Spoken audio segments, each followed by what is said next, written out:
So meno I interpret as unchanging, and the question is, what is virtue? Can virtue be taught? Can you teach virtue? Many of you have tried to raise children. Frustrating, isn't it? You have great plans for them. You do what you show them you love them. You feed them great foods. You give them a dog to pet. You love the dog. All kinds of things you do for children. Buy them Legos so that your wife steps on them in her bare feet. Sorry about that. Yesterday evening, my wife was going down the stairs to go watch TV with a big mug of hot chocolate and her bag full of goodies that she likes to snack on, and she fell on the top stair. And the mug of coffee went, or not coffee, but the mug of hot chocolate went whoosh, all over the place. She was fine. She immediately went back to the kitchen and made another mug of hot chocolate and took it downstairs. That was the important thing, the chocolate. Lost the hot chocolate. But so I was the one left with the rug shampooer and the Simple Green, cleaning the books that got, the hot chocolate went into everything. So, love my wife, love our kids. You do all this stuff for them, and they grow up to be however it seems like they were going to be. My wife and I could not figure out how to make children. Did I tell you that? I don't remember. I've told that to everybody because it's true. We couldn't figure out how to make children. I read the book, The Catholic Guide to Marriage, and it even had pictures. Which, the time I went to read that, I was in the Philadelphia Free Library in the restricted section. You know what that's like. You take the book down and it goes, "Rah!" But a friend of mine and I went, this was in high school, senior year, went to the Philadelphia Free Library to read up on this on a Saturday after Father Marr gave us the sex lecture. And he told us how it works, right? Class full of 50 senior boys in high school, right? And he smoked after the class, which was kind of interesting. Is this an Episcopalian pastor? No, this was a Celibate pastor? an Augustinian monk. So I can't vouch for that, but Yeah. however, but he explained how things worked, and I couldn't believe it. And in fact, I remember walking by my parents' bedroom door, and as I was walking by, it suddenly occurred to me, my parents must have done that at least 5 times, because there were 5 of us. Well, so Donna and I, we got the manual, but it didn't work for us. But we ended up adopting our oldest son while I was at DLI, and then we adopted our oldest daughter while we were at Berlin.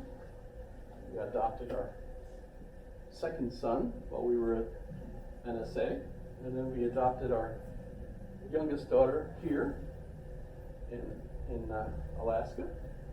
She was born in Wasilla. So 8 different people basically gave us their children, which was very nice of them, and we did our best. Tried to raise them so that they would be magnificent, happy individuals. And we succeeded, I think, tremendously for at least 3 of them. The 4th one is a dismal failure. That's just true. And in fact, what we discovered was that 3rd one, the one we adopted in Maryland, had fetal alcohol spectrum disorder. Ever heard of it? Unfortunately, women that drink alcohol while pregnant are screwing up their fetus because they're depleting the oxygen that is necessary for the cell growth to be brought about properly, depending on when they're drinking the alcohol and when the fetus is developing. you're probably all familiar with this. This is a big concern. By the way, Aristotle said women who drink wine while they're pregnant is not going to be good for the children. Aristotle. So that's 2,400 years ago. People have known about this problem with alcohol. In any case, do you think children are inherently the kind of person that they are going to be from the very beginning? Or can you have some kind of impact on them as they're growing? Yes? Wasn't it Freud who said that if anyone gave him like a group of infant children, that he could make them be whatever he wanted them to be? I'm not familiar with that. Well, it's essentially the nature versus nurture argument, right? Absolutely, I mean, absolutely. and that's been in part debunked by epigenetics. You've got, like, for example, the potato famine that happened in Sweden. I don't remember exactly the time frame, but this is like Ireland. Is it Ireland? Yeah, I thought it was in Sweden too. But anyways, Could be. they found like several generations after that famine that people were having metabolic disorders related to gluten. Sorry, and they were able to trace that back specifically to this famine in multiple forms. And that's I guess, from my understanding, that's how epigenetics kind of came into understanding as a phenomenon. When I mentioned Anne Moir's book, Brain Sex, and how at roughly, I hope they're laughing at one of my jokes, but you know, you're not going to share the joke, but no, it's okay. Please, if you want to laugh in my class, I love it. Oh, that's great. But,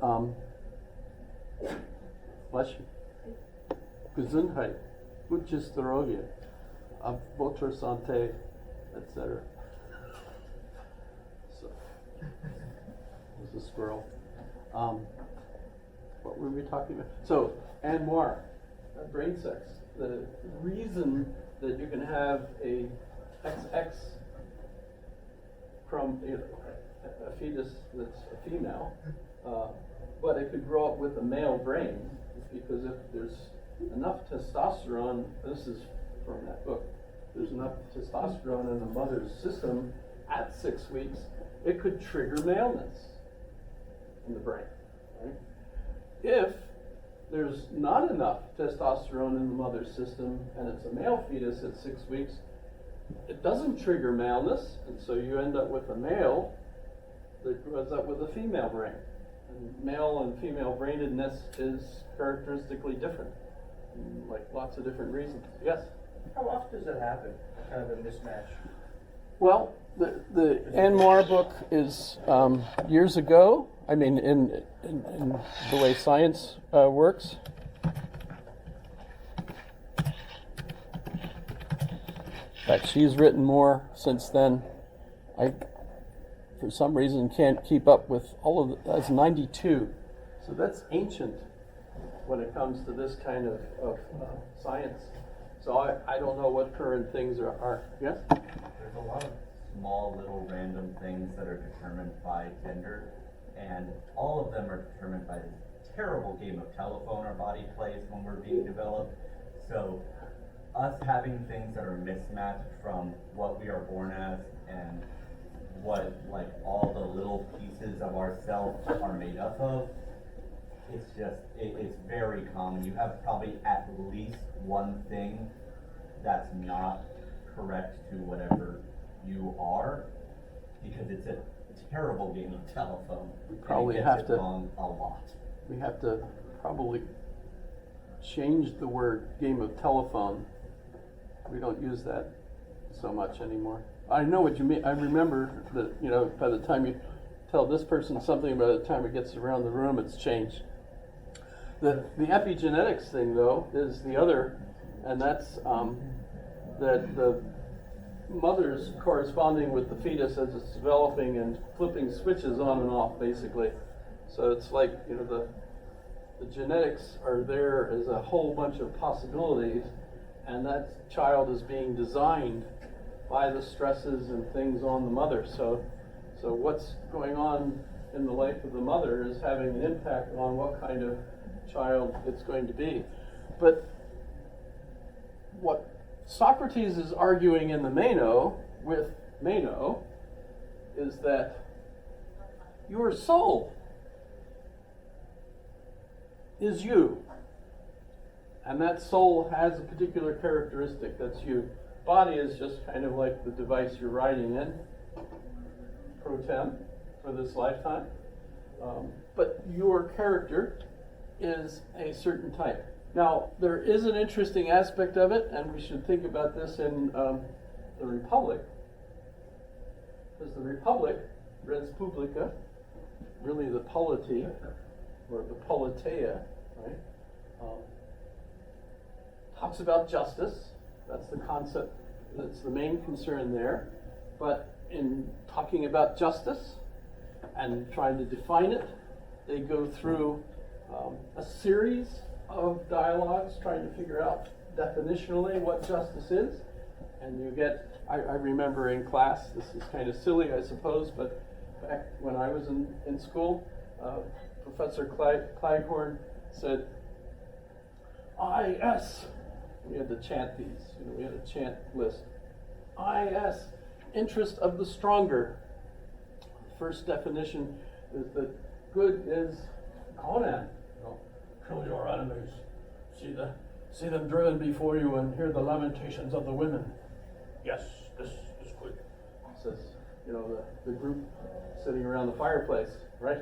Interest of the stronger. The strong do what they will, and the weak what they must. Kind of an interesting quote from Greek history and contemporary history. In any case, that one's thrown off in the dialogue. And why? The argument is based on the ring of Gyges. The ring of Gyges is a magical ring. When the wearer puts it on, they become invisible. Ever heard of rings like this? Pretty frequently, actually, But this is, of course, ancient myth for Plato. And so the problem is the guy who finds this ring, puts it on, realizes he's invisible, he can do whatever he wants, so he's stronger, and he kills the people he wants to. And does that work out well for the society? No. Doesn't even work out well for him. Turns out we're social beings, we can't just beat everybody up. And Achilles can't really survive without having people that love him and that he respects. You can't just do whatever you want, right? So the interest of the stronger, that one gets thrown out. The next one that comes up is TTPD, tell the truth and pay your debts.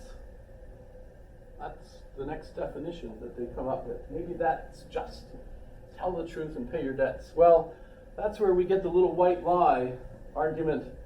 Some lies that we tell people are actually for their own good, right? And so that's not really evil. Do tooth fairies exist? If you've had a child lost its tooth, the first thing we do is, oh, wow, we'll put this under your pillow, and then the tooth fairy will come and give you money for this. And the child, when they lose a tooth, they're upset because there's blood gushing from their face, and they know that's not right, and et cetera, et cetera. But when they hear money, I'm going to get money for this, they're fine, right? We're okay now, right? And of course, mom puts the tooth in the envelope under the pillow when the child falls asleep. She puts money there. But as far as the child's concerned, there's some little winged creature that comes and takes the tooth fairy and gives them money for this. Until, what year do they all of a sudden realize you're the tooth fairy? And they know. Maybe they learned it from someone else at school who laughed at them because they thought there really were tooth fairies, right? By the way, when you tell your child that it's a tooth fairy that's giving them the money, are you lying to your child? Yes. Kind of, but not really. How can it be a lie and yet not really? because you can be their tooth fairy, but you don't have to be a tooth fairy. I mean, they don't have to know whether it's you or not, but you are the tooth fairy for them, and you are fulfilling that dream for them. Santa Claus. Is there a Santa Claus? People take on the name of Santa Claus, so you can argue. Yeah. This is terrible. I shouldn't do this to you, but